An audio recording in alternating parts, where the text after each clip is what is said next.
MP में इंदौर के पास है। अच्छा अच्छा। नहीं, हमारे भाई का एक्सीडेंट हुआ था वहाँ। अरे जो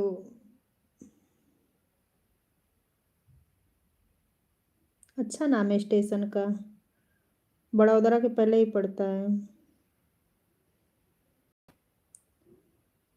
कितने दिन का कथा है अभी बाकी? अभी भैया 25 तारीख तक है।